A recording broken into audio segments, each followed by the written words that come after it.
La famille Mbote, Mbote, pour Mbote, tout le monde, le 12 juillet, de Makambo, na stade du Roi Baudouin.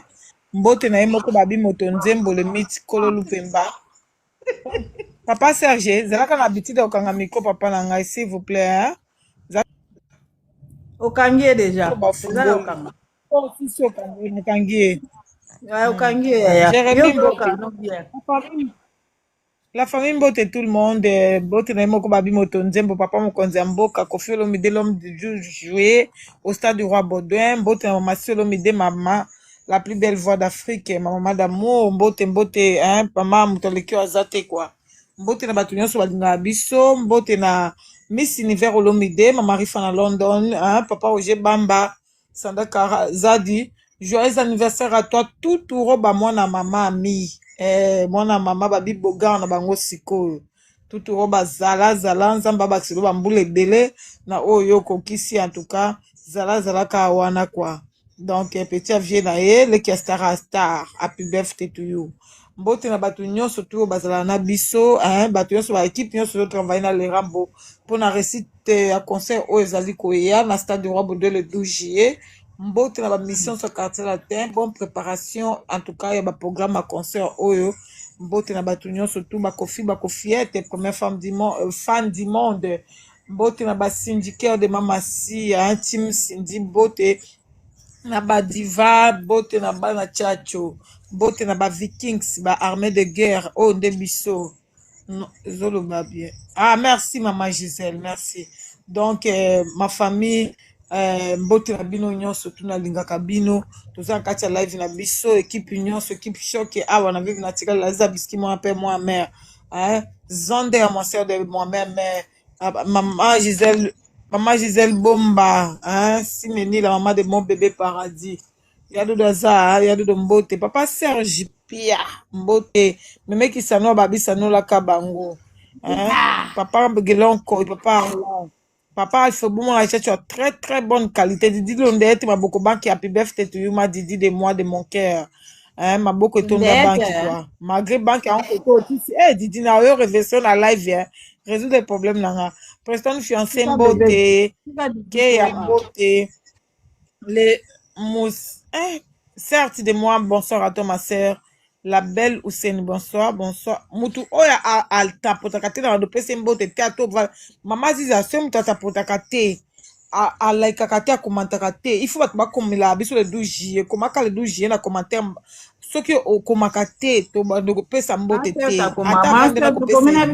ye acheter les billets certes aza mwana ndamo aza amataka toloba bandeko mosusu bavandi kuna bakomantaka te balaikaka te bakomantaka eloko te bavandi wana kaka ale bato babebwakaka bango jamais tokobwakaka bato baparticipa na live okovanda na etikete tobwaka o te ata omoni bango kobwaka ete kaka mutu oyo azoparticipe na live nde to bandotanga kombola bango na monoko baoyo wana bavandaka silence bandozwaka mbote bato nyonso tu esuki wana à partir de là maman aziza to changer situation wana mpona omona bato mo azalaka wa chaque jour mais akomantaka te alaikaka te eloko moko te epuis totangaka bakombo na ye en tout cas à partir de là tochange soki oza wana oparticipe na biso te en tout cas oza na droit dédicace te dédicace eza mbongo mondi bato bakufana kuna batata mikolo na bambongo bazokufa na likolo ya dédicace donc dédicace eza mbongo plateforme nyonso ezaka plateforme donc plateforme vive naturel mpe eza plateforme nyonso eza plateforme libanga ekomaka okozala mpe ovanda bato na yo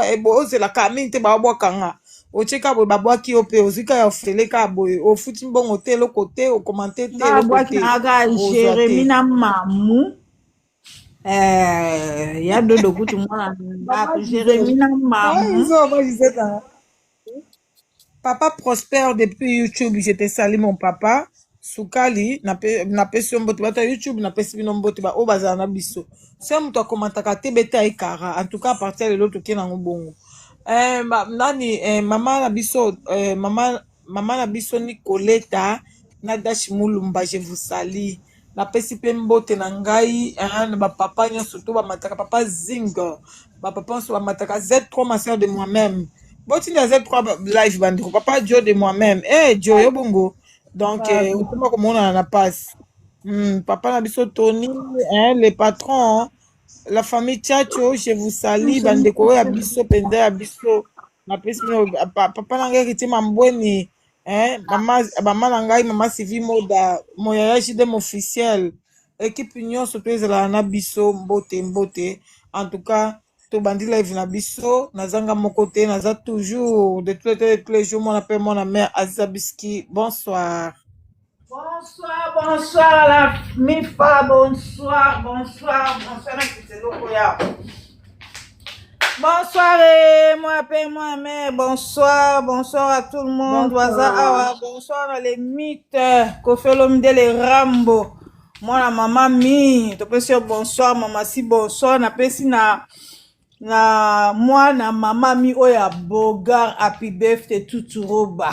Happy birthday. Balo balataka poupée vandi. Happy birthday to you. Na pesi susu mbote na mama Arifa na London. Bino nyons tout. En tout cas, papa Roger, to pesi na Sandra Kazadi, Christopher Kazadi. Donc, to pesi bino mbote. To pesi latino mobimba. Nyonso, oba osa misana mao kitoko. To pesi bino mbote penza ba obazana biso mbote. Donc, to pesi batu nyonso, bafa nyonso, tout, et Kofiette, bana tchatcho, bafa na bonne musique, les syndicaires, les syndilove, les tout le monde. To pesi ba mbote, to pesi sou banani mbote bandeko na ngai. Biso so to kotaka awa, Abando boka bino moko to le kaka bongo yaya. To le kaka bongo to fumwe derrière retard. Donc, penda pe to zara na biso be voloko. Et comme on a un système systématique, so e kati so pe vandi. Donc, toza wana na bino ensemble. Toza na ensemble. Toza ni na biso roi bodon na biso to somba ba billet bino mo boyebi système a billet place eza to somba ba billet biya maboko PC zali non na roi bodon to somba ba billet. En tout cas, ça la bien to somba ba billet na biso. Donc, toza wana vivre naturel. Zonder, bonsoir. Serge Pia, bonsoir. Tojali. Tojali. Oyo biso. Jérémy, bonsoir. Joseph Bombaski. Joe. Joe, bonsoir. Pese nga nembote. Na mona été, bonsoir, mon frère. Bonsoir. Didi Lundet, happy birthday to you. Et anniversaire à Didi Lelo. Les gars qui déjà, les qui sont plus à 20h. Didi oloba te mama to yembelo ta awa bande comme ça yembelo sala na panelo ya otapote ya otia ba fleur au participant il faut yebisa biso so za mutu so za anniversaire na yebisi biso to tiango awa ekoti na YouTube okeyo kango kuna oyoki mwa libanga no elengi se kokota ka pe mwa live batangi kombo na yo esala bongo viva na tele dans page ya bino nyons tout so za vraiment anniversaire okoti ototo yebisi biso to yembelo un jour au botama basaka na nango te ya opesika to yembeli yo ata so saki ne lo te mais omonika nde baninga ba oyembelo mingongo wana osepeli, ça fait partie de la vie quoi. Donc c'est ça là moi bien. C'est la famille tchatu tchatu ezala bongo yaya. To na nango bongo. Bomba te. Bomba jour anniversaire te. Ay kenda bongo. Zander, bonsoir. Serge Pia, bonsoir. Serge, Zali Kamoloba, ça va tomber. Au sali pour mon nom, il y a batbason va bien à Bango. On déconne tout. Tous les Africains achetaient les billets. En tout cas, rendez-vous à Moko. Ok, Kofi Olomide azana micho aza ko se retrouver na Bruxelles, Kofi Olomide yoka na Brazza elongo na orchestre quartier latin na mama Olomide bazobeta concert moko na Radisson Hotel kuna. Donc indi déjà kuna kitoko makambo tout bien ba ok na ndenga VIP na ndenga ba boss ya Brazzaville. Donc après wana Kofi Olomide akokende Obi les a privé. Donc après on a coupé le midi au de Paris. En tout cas makambo tout kitoko biso to un problème mon côté to na mama la likambo ezande le 12 juillet nde likambo eza somme le 12 juillet nde en tout cas ekoinda na stade du Roi Baudouin. En tout cas Kofi Olomide alinga sepela na elongo na bino nde alinga sepela. jour mokolo ya mbotama na ye mbala liboso afete yango tosala ye plaisir journée yango ezala exceptionnel mpo na ye. La famille le 12 juillet ça va ida au stade du roi Baudouin. Ne manquez pas, ne ratez pas, en tout cas ne manquez pas. toza na kati ya vive naturel awa bisika tokutanaka rendez-vous bafana tokutanaka awa awa bavikings awa eyindaka bagere banyama na etumba awa eza ezwi donc toyokaka na biso te. Biso ici c'est Kofi Sindi ou rien. Toza na vive naturel Kofi Sindi page TikTok, vive naturel Vikings de Kofi Sindi TikTok, toza na vive naturel TV, vive naturel na page Facebook na Instagram. So omoni biso bosabonaka la famille, bosabone surtout na Instagram. Tosali 3 ans même pas 15 abonnés. Hey, abonnez-vous massivement. Biso osomba balibone te, biso osomba baview te, parce que eza bato mosusu soki baye internet balinga toujours basomba baview view eza supérieur ya mosusu makasi po impressionner. Mais soki olandeli na suka nango eza bato normal, bato balike te, eza bato normal, bato batali te, eza robot. Biso toza vraiment naturel, tolingaka nyonso to ezala naturel. Ata $1 te tokoki kobebisa po tosomba barobo baya kolaikele biso bie baya kosabone mpa na biso be tosomba jamais. Biso olingaka kozala naturel yango wana bomona Instagram wana 2h30 ezaka na 15 abonnés. Donc mokolo yango moko ofungwamaka epesi biso accès sa yango on n'est pas là. Nayebi ke je peux acheter les abonnés naoki komona na mbangu na barobo, je sais bien mais je ne peux pas le faire. Et ça live art aussi à live. Un sur un message je proposé un message moko elio awa ote tia nini tia soki pe 14 euros soki 7 euros pour 1000 personnes na la visibilité tolingaka te, tolingaka na biso te. Biso en tout cas eza vivre naturel partout en ende makambo le 12 juillet toyoka te. Biso tout rendez-vous ezaka moko na stade du roi Baudouin tokende kosepelisa papa na biso. Donc et puis donc voilà quoi toza donc toza pe tokozalaka ya toza na Zander, toza na papa Serge boni basango na yo Zander awasisana bosa kisano na mona père bona mère Sanola na bangodi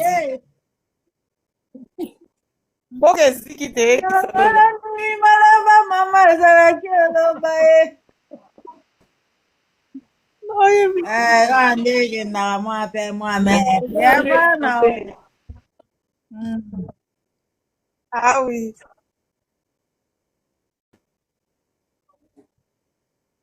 mitu mibale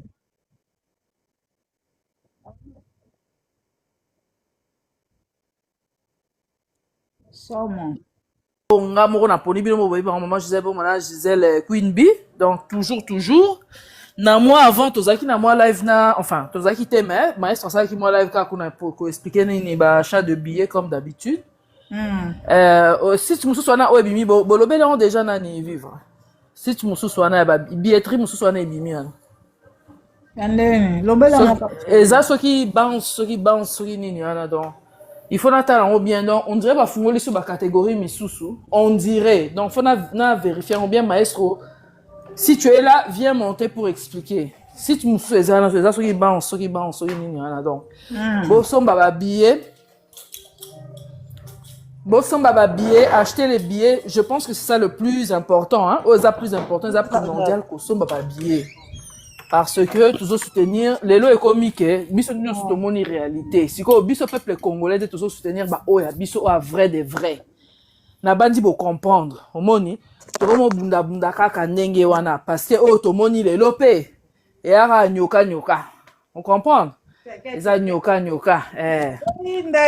bosomba ba billet na bino tomoni artiste na biso ninga zo bunda ye moko pona ko prester concert na ye à 70 ans na ye ba matos tout alouaki ba bilo to azo bunda ye moka lokwa bon éthique malheureusement eza réalité mais je pense que tout est fin prêt bosomba ba billet bo continuer toujours bosomba ba billet bon nga na ebite nga na poni outfit na nga na ebite so bino bosomba poni outfit nga simple na mona ko kutu les rosa très simple jean kaka ya bleu ya mage eza na ba bling bling na débardeur ya soie ya pembe Na moi talon na mo boyanko enko ne si talon Mama Rifa la taki na zo ki inspiration pas Mama Rifa. Donc ça sera comme ça moi coupe nanga carré normal, portable quand na liboko, mbongo na poche, pour na boy ba encombrement. Donc dans abon na concert à mon père. Donc voilà na kangi micro. Ah maestro YOP, comme ça il va parler, expliquer par rapport à si toi na mususu. Deuxième billetterie wana mususu efungwa, mais vraiment acheter les billets massivement, acheter. Na kangi micro. Maestro, bonsoir. Bonsoir la famille, Tchatcho, bonsoir. J'espère que vous allez bien. Allô, Oui, ça vous va, m'entendez? maestro. Et toi, ça va? Ah, Très bien. ok. Exactement. Ah, c'est bien.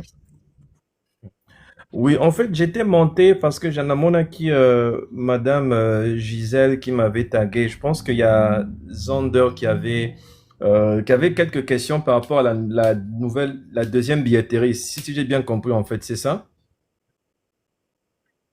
Mhm. Ok.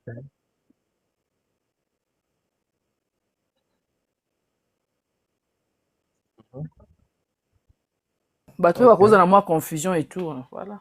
Non, il n'y a pas de souci. En fait, c'est comment on appelle ça? Donc, ils ont ouvert en fait une deuxième billetterie juste pour la vente des tickets, hein, pour d'autres places.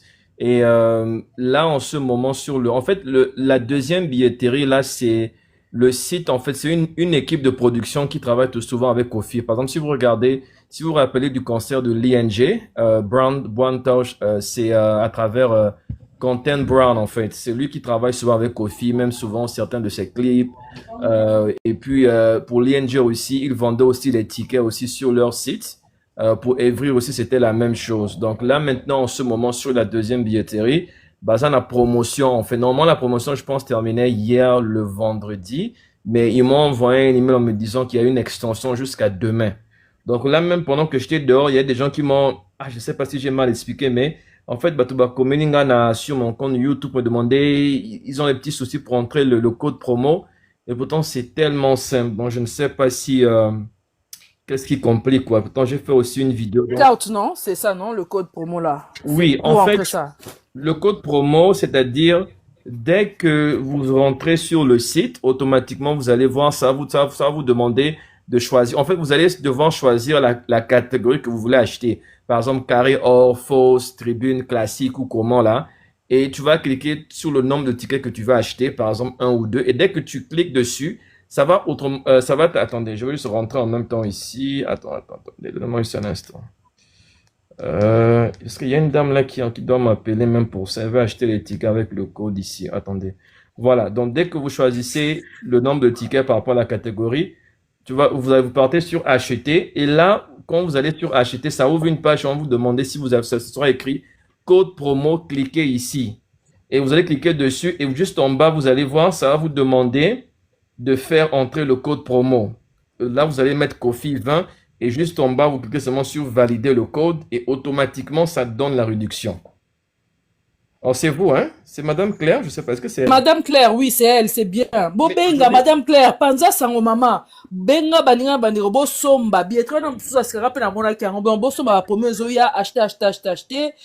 Panza sango, ne yo comprendre. Yeb sape baninga na bandiko ba kende pe Madame Claire. C'est très bien. Courage. Boende zalara. Voilà, donc en fait, je savais pas que c'était elle. Je savais pas. Parce qu'il y a des gens qui m'ont envoyé le message. Bon, j'ai tenté de répondre un peu en privé. Donc, je lui ai envoyé. Je pense que Madame Claire, je vous ai laissé mon numéro de téléphone de WhatsApp. Donc, si vous voulez, si vous avez de la difficulté toujours à le faire, il n'y a pas de souci. Écrivez-moi sur WhatsApp. Comme ça, je pourrais vous faire un message, même avec une petite vidéo, hein, même de 30 secondes ou une minute. Je pourrais vous faire ça en une minute. Il n'y a pas de souci. Mais comme je dis aux gens, vraiment profitez de cette promotion, hein. Moi encore aujourd'hui, j'ai acheté 2 tickets pour comment on appelle ça, pour les tribunes là à 68 euros. Je veux partager ça aux gens. Donc pour l'instant même, je cherche, en fait, donc au total, j'ai comme 4 tickets maintenant gratuits pour partager en fait aux gens qui vivent à Bruxelles. Donc vous qui êtes à Bruxelles, si vous connaissez des gens qui cherchent des tickets pour le concert de Kofi, qui n'ont pas les moyens d'acheter, contactez-moi sur ici, hein, sur TikTok ou bien sur, qu'on appelle ça, sur TikTok. Mais moi, je vise plus les gens qui sont à Bruxelles parce que ça peut arriver quelqu'un qui est à Paris, il peut avoir un empêchement Mais je me dis, les gens qui sont à Bruxelles ont plus de facilité quand même à venir au concert de Kofi. Donc là, j'en ai 4. J'ai partagé, je pense, il y a peut-être 10 minutes, donc trois tickets gratuits que j'offre. Donc on essaie aussi de notre manière d'aider en fait, voilà, de participer à la promo, hein, mais je pense que le 20% là, ça aide vraiment. Parce que là même, j'ai remarqué sur le deuxième site, par exemple, vous voyez, pour la fosse, les tickets sont à 49 euros. Mais si vous mettez avec la réduction de 20% là, ça descend à 39 euros pour la fosse. Donc c'est quand même vraiment en fait abordable pour tout le monde, quoi. Parce que je me dis comme 39 euros, je veux pas négliger le montant, mais vous voyez, puis je me dis si quelqu'un vous travaillez, oui, c'est ça, je lui dis, c'est un super deal. C'est vraiment un super deal. Il y a même une dame qui m'a dit ce matin, en fait, elle veut venir avec son père, mais elle hésite si elle doit prendre la fosse ou les places assises. Bon, je lui ai dit, comme c'est commun avec son père, c'est 3h30, mieux vaut prendre des places assises, hein, parce que rester debout pendant 3 heures, ça peut être compliqué pour lui. Ça peut être compliqué. Donc, elle a dit elle va prendre les tickets là de 68 euros là.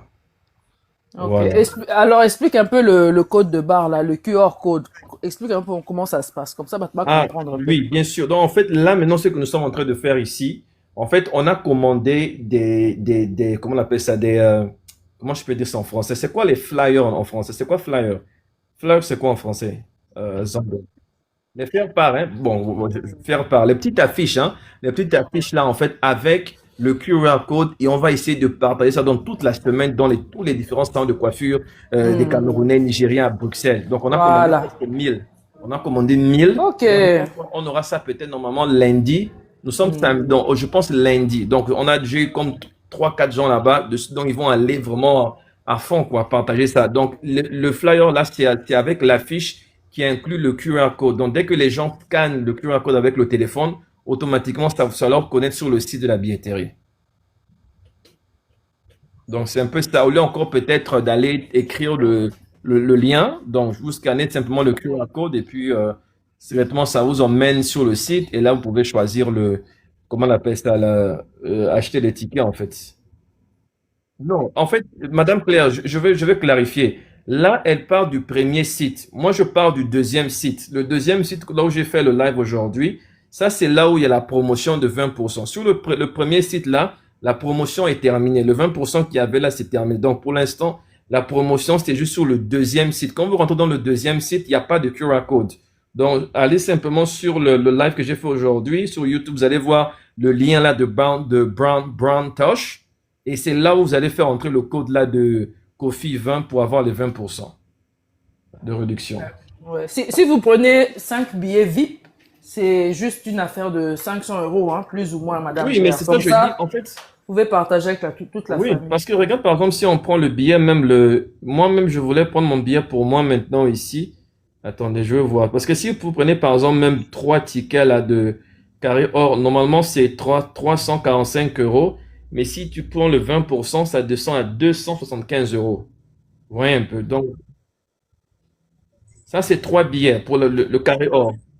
Oui. Donc, en fait, plus tu prends plus tu prends plus de billets, la promotion, en fait, elle est très bonne, quoi. Si tu sens vraiment une grande différence que vous avez publié. Voilà, c'est ça que je disais. Donc, comme je dis, Madame Claire, si vous avez un problème ou une difficulté, écrivez-moi sur WhatsApp, il n'y a pas de souci, comme ça, je pourrais vous répondre. Et partagez simplement l'info autour de vous. Moi, ce que j'essaie de faire tout le temps, c'est de partager cette info parce que avec ces prix-là, surtout pour la fosse, je pense que vraiment, ça va être... c'est vraiment accessible à tout le monde, hein. C'est accessible à tout le monde. Donc, c'est ça qu'on essaie de faire. Archie, Rocky M, Maestro, tu fais vraiment un travail de titan. Franchement, Merci. l'idée de 1000 flyers, là, je sais pas, sur Ozo Karonwapi, en tout cas, eza idée moi bien. Ouais. Vraiment, mon pas opa kanisa yo, boire au Libanga, vivre au kit, boire au Libanga kuna. Aïe, aïe, Donc, les maestros, ils allaient bien. Idée à nini na comprendre. Babwa ka epe Libanga, alors ça, ça de titan. Ok, t'es dans le bas flyer. Idée à nini. Que y a nini 1000 oui, à lobby à faire imprimer 1000 flyers, hein? 1000 on est en français. 1000 faire part. Au moins bah faire part. Ah, yo père. Sikoyo. Ako kabona on a ba salon de coiffure, ba restaurant et tout. Ouais, On a qu'à maximiser marketing, quoi. Tu vois? exactement.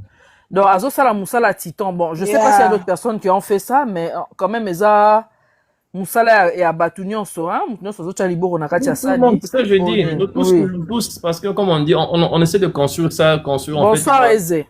Château Nabiso. Donc tout le monde, moi je dis que nous tous, en fait, quel que soit le type de promotion qu'on fait, à la fin, c'est pour la réussite de ce concert. Donc on essaie de créer des nouvelles idées, trouver des ça. nouvelles idées, pour Ouais. attirer un maximum de personnes. Nasi Moi-même, ko je me awa dis pe na mama ba nga pe na oluka contribution bo pesa nga bon bato baolandalanda nga awa o tovanda esika moko live streaming na esika moko VIP il faut tokanga place totia baproduction wapi mbongo ngai ko eloko te Na Angola.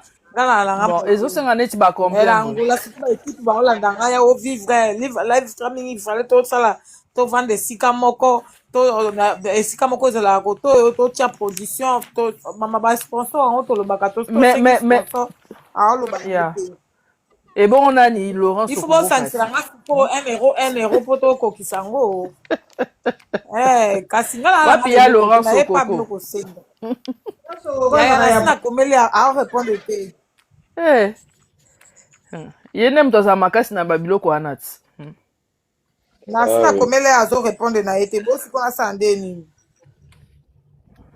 Ah, totalaka wana eza pembeni, il faut qu'on réserve avant ou bien de. mutu nyonso atinda 1 euro na ye a na angola bafa na angola bazolela awa bino ezaka donc kote oyo bavandisa live streaming tokangi espace moko ale totali esili ale bato basepeli balati bazisho bato basala deja bamarche avant ça bato base bama mpona motive bato oyo baza na nini oyo azanga rébellion wani nango azoloba lobaka bien memeki sanolaka bango Ozanga rébellion. nde lobi nini o Ah, ye mo ayebi. sanola Ye mo ayebi. Donc, la femme. décoration et pas fachi. Donc, e yango wana lobi bosangisa mbongo bato bafana ya rambo ya Angola bana posa pe batala live streaming Mais kuna ba prêtre baze Ensemble, bele ba après, doivent chila muina, ba Claude Mutoba soki Muteba. Na okaka bazala kuna na Claude Mutoba soki Muteba soki Mutoba. O ba yemba wana ba grand prêtre baza ba millionnaire. yoka meme alobi alora soko azonga Meme boma moto pardon. ata azonga ye azalaki ya kofolo mide apesa biso mpe tosala makambo Banani ba Claude Mutoba, Claude Mutoba baza ba grand prêtre ba côté kuna ba Claude Mutoba. Oyebi esinani. Kasi ba tezala kuna ngana okaka azara kuna ti. nayebi te mwana mama So Claude Mutoba na oboko kofia yemba wana millionnaire wana soki muto ya makambo so epende. Mutoba, Claude Mutoba. Muteba ou bien Mutoba? Claude Mutoba. Muteba. Comme ça, ils ne sont pas facilement accessibles, hein. C'est ça aussi, c'est... Wana ka mopa oye mokoti. Wana sikoyo, c'est pour cela que nena obaki vivre. normalement non hein Oui. Tete, eza na un problème te. Mais au moni babilo neti ba page ba vivre. Mutu o fa ba soki ba son charger na oza batlo kwa neti ba tutu roba. Au moni bien ba mama rifa. Au moni batu o baza mabela bango basolilika kaka na bandeko mibale wana baza pembe na bango esili donc bato mosusu nyonso te mabende yango wana ou bien banani ou bien Sandra Kazadi mais Christophe Kazadi tozalaka na chaque jour alaka babilo na chaque jour encourageant Christophe Kazadi bazalaka na Sandra Kazadi Paris coché na mopao ye nde fa pesa sango Christophe Kazadi so ozoyoka loba mon papa pas lobby à TikTok chaque matin. Mon papa, si tu nous entends, quand il s'habille, il y a des karats. Il y a des prêtres, des prêtres. Mon papa, mais tu as zoyo kate, a concentré dans mon important. Combien t'as stade déjà jeté? Mikolo peut-être bureau Val. Bureau Val bola muka. Papa na wa mataki jour on a connu nani. Edi Diora. Ba ngumba mataka wa. Papa Junior angani ya zana mutu organisation na bango mutu oteka ba t-shirt na ye nani a motiver batu azotia ba abi ba protocole ne ba travailler na kati ya nini donc to soleil coupe na lelo c'est na biso nani so za posa traiter makambo nyonso ba livraison biloko en tout cas boluki kaka geti bilonda yende makambo donc ya zana mutu azosala promotion eloko na ye t-shirt na ye na ba chemise azoteka pour a motiver asa un peu moins dans la promotion mais ça business tu vois il y a business oui mais banani basandra kaza il faut ba fungwa mara ye tozarane a mon pas tozarane a te mais ye tozarane a il faut fungwa mara oui bazana bango le problème c'est que batna bango baza bango no so ba grand prêtre na ba grand prêtresse donc bolinga te ko ya na live na biso ko sola bo siko yende mutu oyo awa ezaka kaka alo kaka moko ba boss bazawa ba ningise biso quelque chose to vandi si makambo to sali ba t-shirt na biso parce que na sola kina dekonanga geti bilondo ba t-shirt ndenga kuna na combo ko taper kuna na disque nga azolo ba na disque po etika histoire libela na disque ya to koma ba page de disque nde ba fille de disque sko page de disque wana bato wana kutu ba basalelaka sumu pa onio somo namona na banjo hakuna na seki kutu na album remix wana o mopa asalaki bakombo eza wana bato ngo balimwa bozala wapi o baona bango kaka bozwi babone ngai mpona ya kolongwa balibone na nga na bachaine na bino bozala wapi yango boza te mawa biso toatala problème nyonso moke te biso toza na mpona rambo libanga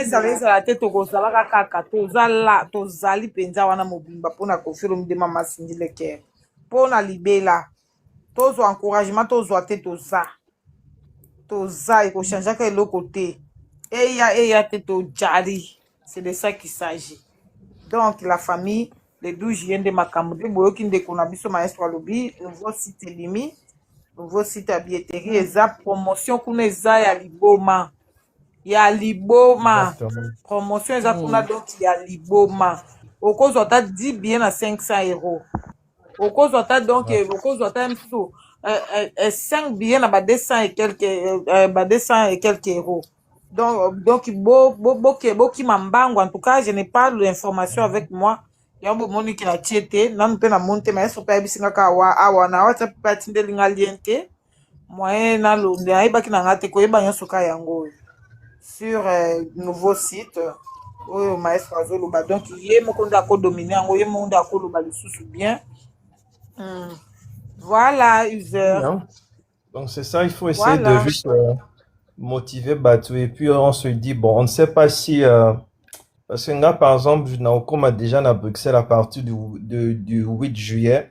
Donc, ça, on a commis, dépendant de comment la billetterie va évoluer. En tout cas, on a commis Bruxelles direction Stade Roi Baudouin. Essayer soit de faire moins mini live. Bon, je sais qu'ils ont des jours aussi de visite là. Peut-être, même si ce n'est pas à prendre même 5 minutes à l'intérieur et ou aussi dehors, faire un peu moins live mobile. Vous voyez, devant moi, pancarte mobile, il y a concert. C'est vraiment ça, quoi. Une grande pancarte à tête devant là, avec le. Moi, je compte sur toi, mon frère, pour les images. Hein. Et puis pour les billets, dès que tu arrives, tu me fais signe. Peut-être la dernière minute, Nako, ça fait billet misusu. Là, on bébé au Koloba. On a live até pour nous Koloba. Pardon, tu as beau canon gunda nanga. Maestro, imagine que pour moi, ya yomoko ebindenge makambango fonctionnaka. Image pour moi unique à 10 minutes. À 10 minutes, il y a un penja unique à propre. S'il vous plaît. Non, il n'y a pas de souci. Non, ça, comme ça, il n'y a pas de souci. Tu es décoré, madame. Tu es décoré de quelle médaille? Mais dès que tu arrives, tu me fais signe, même dans inbox. Médaille tu me fais... Oui, maestro, tu me fais signe même dans inbox. Comme ça, si je peux même en dernière minute prendre des billets pour des gens, parce que la situation n'aurait que moi compliquée. On a procès, moi, on a qui faut on les 12, donc on a écouté, donc, mais elles sont déjà outfit, donc elles sont vrai compliqué, mais c'est correct. Donc, dès que tu arrives à Bella, Nabi Mama, yondo ke kosamba. toza na conflit parcellaire. Ezosanga mito ya bato bakende. Mama tika somo. Mambo ezali. Mais, Ah, nakansi moko ko jouer rôle avocate. Mama, na pe manini. Donc, on va checker les 12. Bon, tout à nous. Ce toujours le to repoussant parce que bah sous pe aux États-Unis, na peut se ba ko a déjà le 12. Donc. Mais en tout cas, les 12 vont repousser en Royal, les 12 il faut à Bruxelles. Il y a pas les 14 comme ça les 12 au Longwe, après les 13 au Longwe on a pas beaucoup comme na Kinshasa. Toujours le to chante les 25 maman. Attends les 25.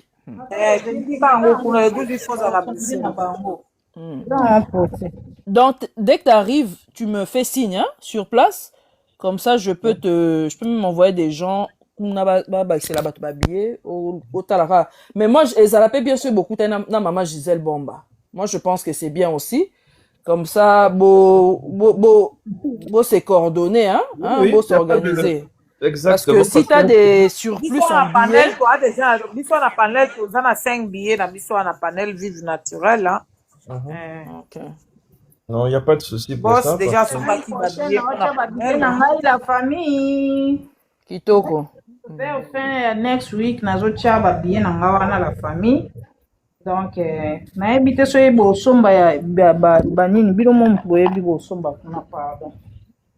Yo mama comment tu sais ce comme comme tout c'est bon biso to sombango à l'aide de notre frère Rocky ou Sander il y a pas de problème to somba ba bien na biso to tiwana comme ça na azui aye comme on na ni mikara azui aye le reste tikaliwana to ba kande to sala pona mone pe nazo ki pe appel ya gelon koi de to ba kande to sala donc ba billet on est ko ba profiter na ngweza ka bato à Bruxelles.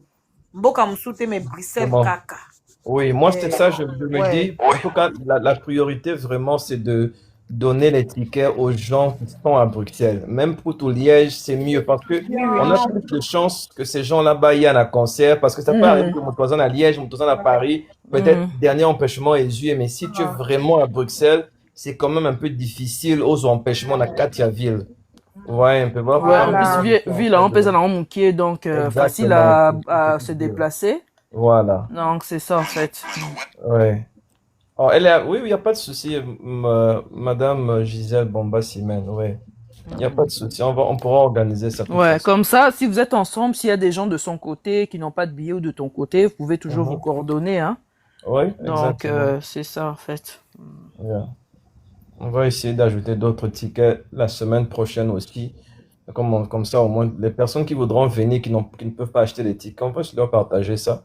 Ouais. C'est une manière aussi de contribuer un peu à la promo hein, pour le concert. Mais je sais que normalement, donc si peut-être le 8, bon, dépendant de quand est-ce que ça, la moi, balance, répétition à l'intérieur du stade, je pense que ça va aussi aider.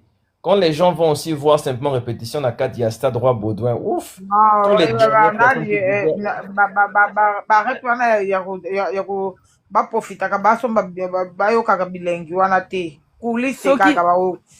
omoni soki mutu azali na posa okende na ye assurance mpe ezalaka nango omoni ndenge papa alfebo azalaki alobaki assurance ezalaka so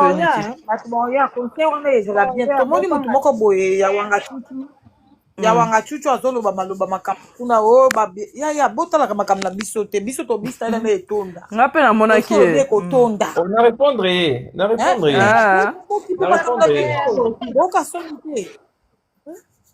donc c'est très biso dommage. Kofi Central est produit Koffi Olomide nous hein c'est Kofi Central qui produit Koffi Olomide on n'a pas les problèmes ça donne dire que ton depuis Koffi Olomide ko tiambongo kitoko na poche na ye pour la concert production et vous allez voir bokamwa bino bo ata bomoni nini nyonso na elogwata mutu moko te biso to bien etonda alors boye la biso biloko na te ba dessin na bino wana te bo mona ka bino moko bo senti ki e Koffi Olomide so écoute bino bato bozanga tina bo ton stade bo Koffi o azana palmarès ya somo aton te bino bozo beta na stade ba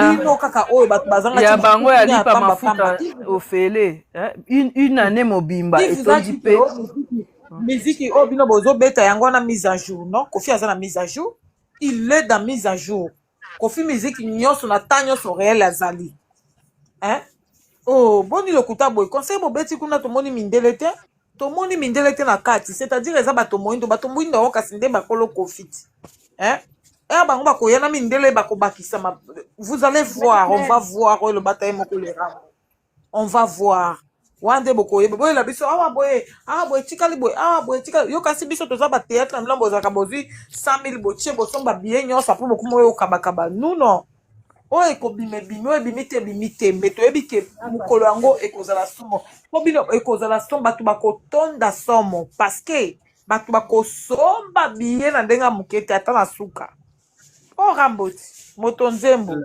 raison pour laquelle je parlais en fait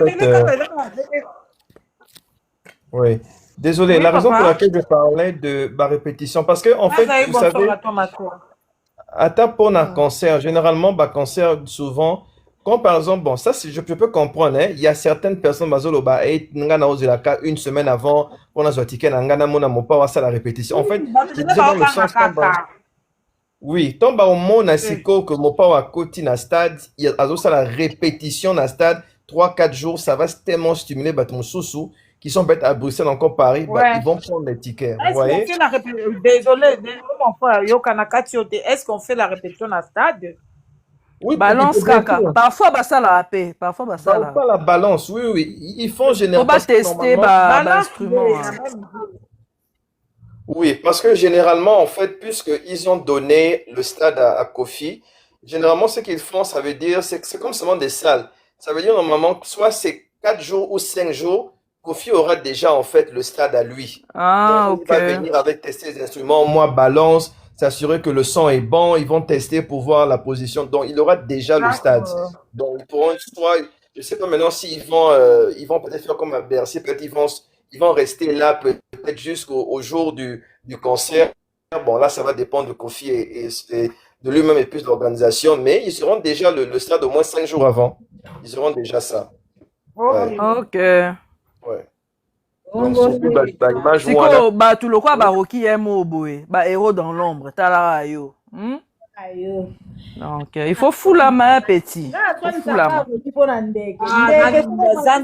zander abandi omoni makambo la carte toujours boye zander ça te moni biso ba na page na biso kuna obomanga roki wana te omoni vivre wana ezaka pesele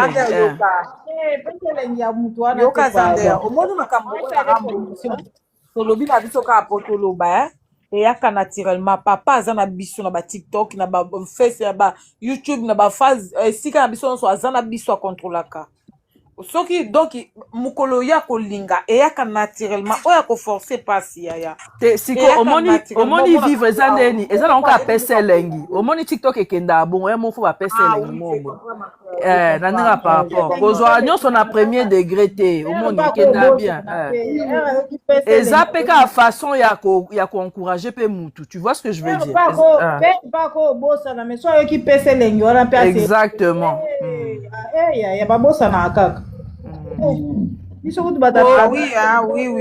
Bon, neti na ba place ba era wana normalement il fallait zala wana mais il faut que ba centre casa di ba patrouiller pe ba internet omoni centre casa il faut patrouiller pe internet nga za numéro na été na bité vivre so za numéro na mais il faut mo pas patrouiller pe ba internet ai ba m'amener ezoleka puisque non a patrouiller pe yi to za rane à centre casa di te to za azala TikTok at Chris, naebisi bino bandeko nanga Christophe Kazadi moto nzembo tosomba babiye wabodende makambo wabodende biya bozokanga te toyoko tokataki mama ekata nindeni te na ngana lobake nani kone na neti Christopher Kazadi à chaque jour à la kaba poste nyonso auto tchaka donc ça veut dire qu'il est au courant au moni donc il faut payer à patrouiller à payer mingi ata la communauté o ezawa musala auto sala a créer pe ba idée a sola mon pas ba ke ni ntoko ko sala au moni et ça peut kana cadre marketing C'est un peu ça, tu vois. Ah ouais. Marketing à mon port coup de feu ezalaka à chaque jour. Biso toza na mama si faut beta ba concert à minene nini donc makambo eza na donc eza pena na nzela donc faut toza na ba musicien na biso baza wana donc mon port ye moko abaki quartier la tende eza na besoin kufa te donc biso toza wana pe pona soutenir. Zandere napesa o secret moko soko oza mposa réellement te mopao alobelaka yo anini ya il faut longwana dans les noirs au morning, moi j'ai même pas besoin de ça. On a besoin que na soutien net il faut na babino boy parce que yo za page maîtresse.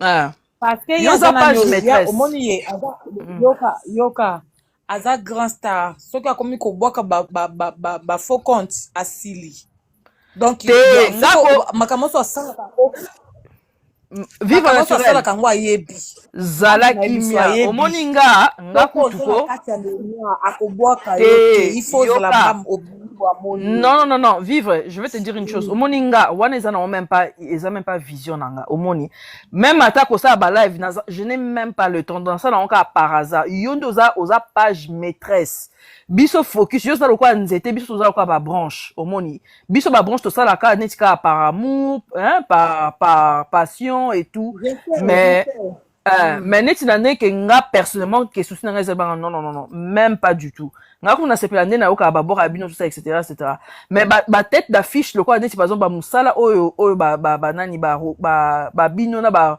maestro bozo sala eza ba misala moko OK nga kutu ole il fallait même pas kutu ba bora era ke ba boaka fallait ku ba boaka mutu te ke ba boaka era na sens wana parce que na batu ope ba lobela kofi era sala vraiment musala mingi te kutu au contraire banani ba Isaac Kande wana hein batu mususu kutu ba pembeni mais pas era na ye pa sala kanini mais nga nazaki vraiment surprise ya koka era mais pour moi même personnellement c'est ma passion parce que mon pas même dans la famille na beto ku lisolo ko seka to si ça non na auto soit na suka la mingi te ka o seka ku na kati ya famille ku to seka ti olembi donc même na famille ba yebi déjà pression na nga pona mama tika kuzina nga pesi nga kanda moko ezaki lobi donc neti na pasuka non beta selon après toko talon na vivre du sujet pour nga ezaka passion eza bolingo parce que so na vivre mona mi pesa mona marketing pour na mo part tala tika na ko komata lo kwa ba kolekata ba Manon Lubaki wana mais c'est juste par amour par passion j'aime trop la musique de Kofi aza musicien nga préféré na okana ka mopao na ndula Congo kaka mopao omoni donc à part peut-être ancien succès à ba Dilou pendant qu'on peut-être ba botinanga et tout mais à part mopao na yeba te oni su na ko nani mais au mona mutu o akozwa temps na neti babino ba Rocky ya kosala makambo kokota ba recherche eza quand même le moment o esenga pe encouragement esenga ba mambanga na esala bino bien et encourager pe bino tu vois un peu dans sens wana ozomo donc c'est ça mabanga na esala kito eyebanisaka biso makasi parce que ye aza grand hein esala ke oyeba na mbangu omoni neti nga libanga mamasi wana kaka ebandeli wana yango nde esala etombola esuvivre makasi libanga wana na zona Luanda na Kidiba wana po yango monike na chango na générique ya mtu attention mama si aboka ye mama si donc epesi on a moi considération na moi pèse moi kilo muke ezalaka vraiment important yango na maestro de Kofi Olomide azo mériter ya solo mérité mais papa toi na posa disque to comme ba page de disque pardon na disque.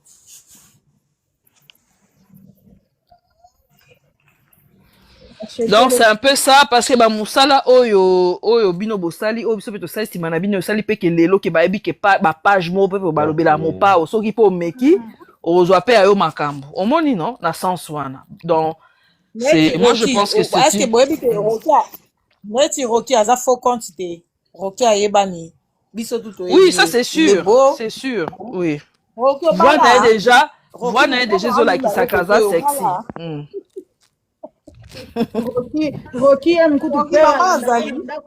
Rocky aime travaille très bien. Oui. Je suis pas à la makasi. Répondre dans le côté, OK.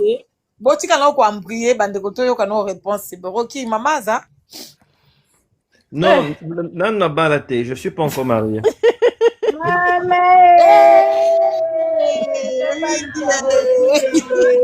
nakobalisa kokina nani bandeko e Bogara balate, ye wana e. Mayele pe kitoko. Na image, concert déjà est bandit na Brazzaville, hein, qui toque vraiment, c'est Ah très ouais, ça passe où? bon. Ouais, ouais. Ah bon? En fait, il y a un Kofifi là qui est à Brazzaville aussi, qui fait souvent aussi des posts, moi, sur des posts aussi sur.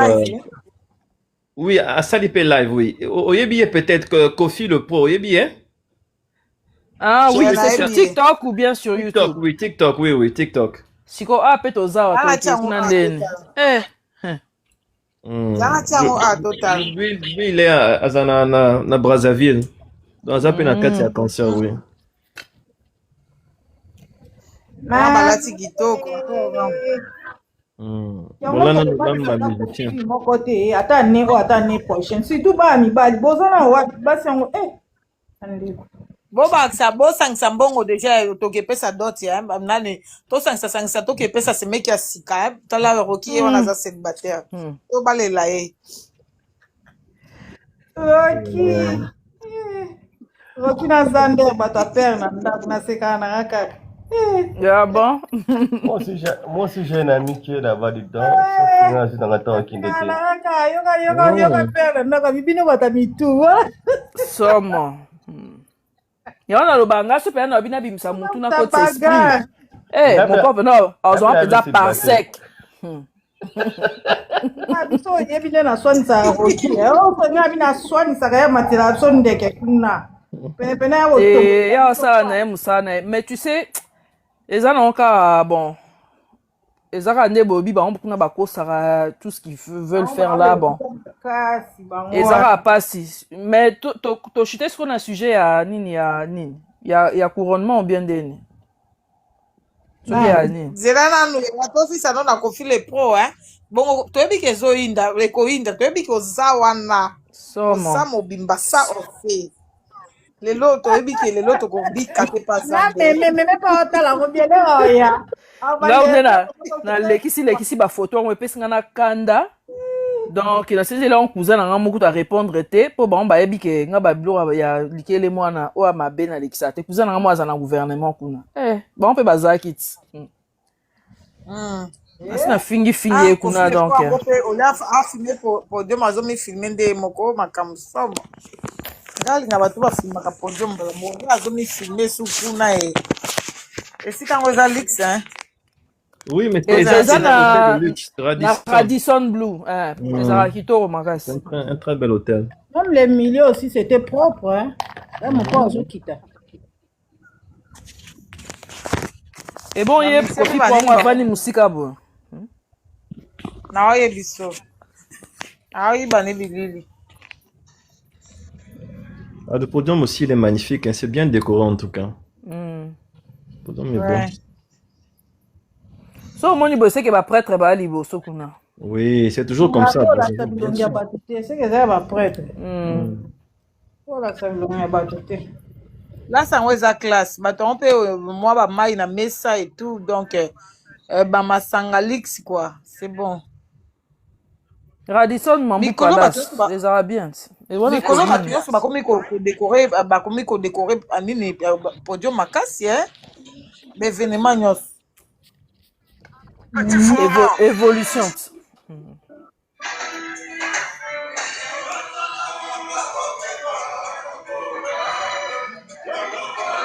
Les rambona à côté na bimité.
Encore TikTok, non.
Oh, boy, toi, c'est la rambo ya bon to banda. To kota. Bomonde. Ye azofilme na milangi nani mwana na junior wana obwaka baimage après okatakata Pardon, ya azofilme babila. Soki rambo abandi de tokotisi ye bandeko. Comment c'est possible okende kolinga mobali yenga? Bamesi yango balati kitoko, hein. Yenga bozali pere moko mere moko. Balati kitoko ofitili bana poto te o. baokende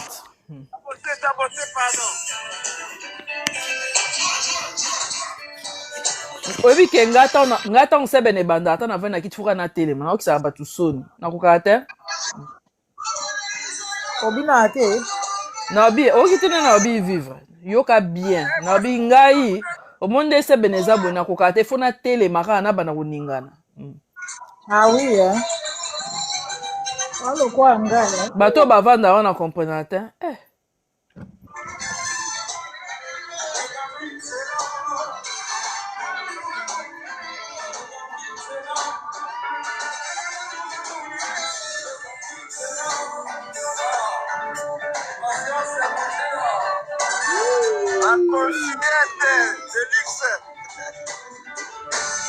omonde fie na oningana boye nga ntina otelema Nga na sina telema ngai. Ko kuna za ya kotelema.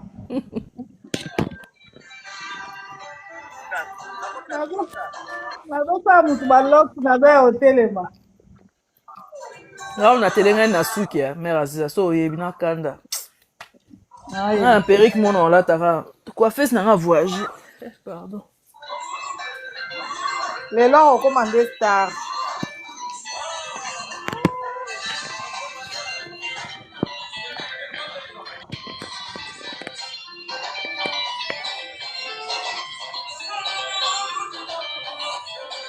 eza private hein? Ah, non, non. Il y a un cours des grands.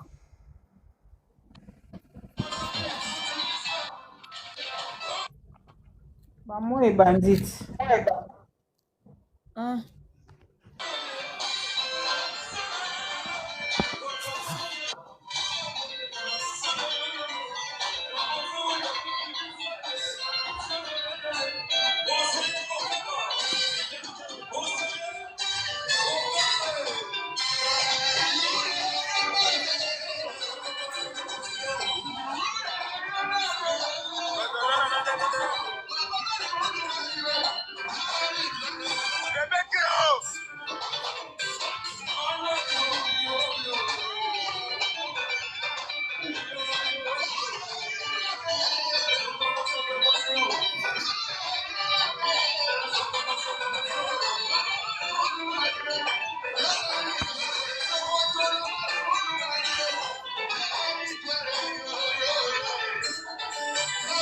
Ah oui, maman Gisèle.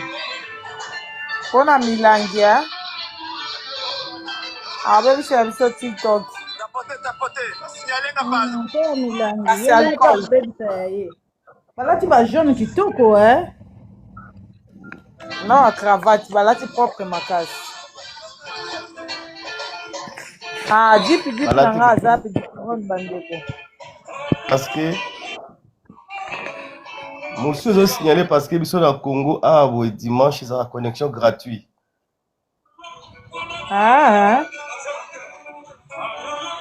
Ni minuit na à Dimanche partir de minuit déjà non heure connexion ça gratuit. minuit non À partir minuit Déjà si 23h ah tout ça connexion gratuite, tout ça connexion gratuite. yango wana na Congo so lingo benga mutu benga déjà ba minuit déjà wana bosola chitoko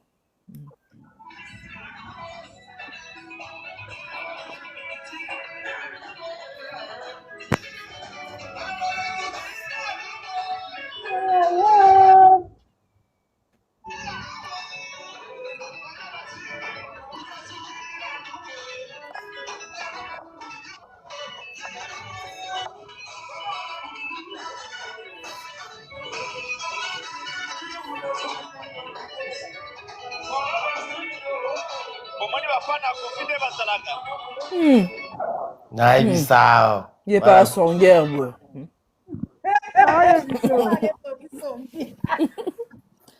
songo no me maka patoka kongolonge eza bien. moite so mutu akendaki kuna na kuzwa le tipar na akangi ye mbala moko nayebisi yo babongisa nsima yaya biso nde bamama tosepelaka te bango na akangaka bango ta makambo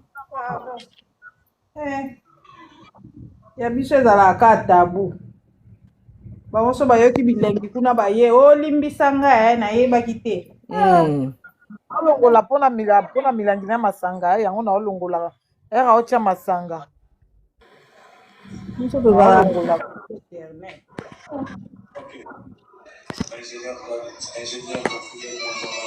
tiktok alingaka masanga te amelaka te papa tiktok non alingaka masanga te me nauti omona publicité moko ye tiktok yango asali na bloqué kutu na publicité yango publicité moko ya pe lobi oyo publicité ya ndeni oui oui eza ye te wana eza kaka bato mosusu ye te me ndeni bango babloke yango te oyo publicité ya caméra yango etie neti so olokanga mwasi na mobali me balongoli bilamba eza normal te moko mosu nake na page yaya moko mosu nake na tiktok moko na koti baosala makambo yango mpenza ouvertement ntina kati ya libulu wana eza normal te nayesiki no na blokaki page wana sikoyo bango bablokaka bango te ndeni c'est ce qu'on comprend pas baza deja signale ke baza bato ya makambo wana yango eza cher ere azofungola compte alobi deja aza moto ya makambo wana ezala bongo mais sikoyo ndeni batiaka bato nyonso bamona naye batia yango mpenza public nga na kweya nango naoyebisa bino mbala liboso nga bime tiktok eza oyo alobela biso te nde motu moko abisinga te basignala deja page na bango bongo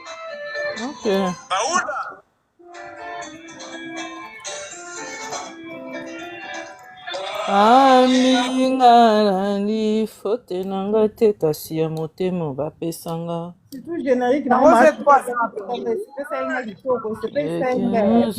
nini générique ya magie mama Sylvia atiaki na ntongo esepesa nga makasi atiaki mo banzemba kitoko ya fololo générique wana nazonga ye Congo mpenza nga leo naokaki 13e apoto naoki nzemba mo maracas eza lokola zuka no naokango te boyebi yango oyebi yango nde na oyeba yaya toza yango nde ya moke ebele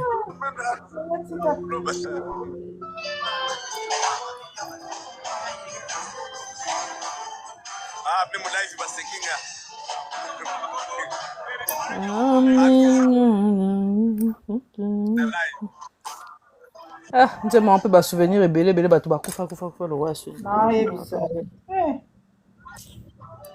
ezo oyebi yango nzembo yango naoki yango première fois lelo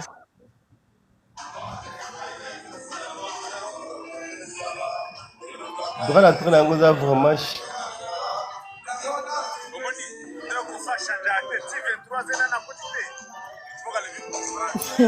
mais faut bato bilobaloba te Et bon, au concert, na bango soki na sauce, kuna kota ki soki 2h du matin. Bon, wapi mungongo. Ça le va le bien. Oh, faut boyer mbate. Comme sur dimanche na 2h. Concert na bango ya sauce à 3h du matin. Ganga siko azo kokate. Mungongo gomi apo. Sona pesa yo, po bayebisa kinga ozalaka sérieuse. Wabo donc on peut 3h à Pamba. Est-ce que bato baotonda? Ça, moi, 2. Bon, bah, news, mon ayoki kuna, bon, on a yoka kepa na papa Gelor au 6h du temps. Ya solo. Ah, na habité, hein? On parle au bas du ngao. Nga pona ngai mopo efala zwana kaka de 20h30 à 0h30 pour na c'était joyeux anniversaire fête tu peux ici là Et si la pète les capés? Non. Bon, peut-être pas parvenir qu'aux soit moi tant moulaï, hein? C'est ça aussi. On va à 20h30. Ni pazwa na ye ozwa na ye.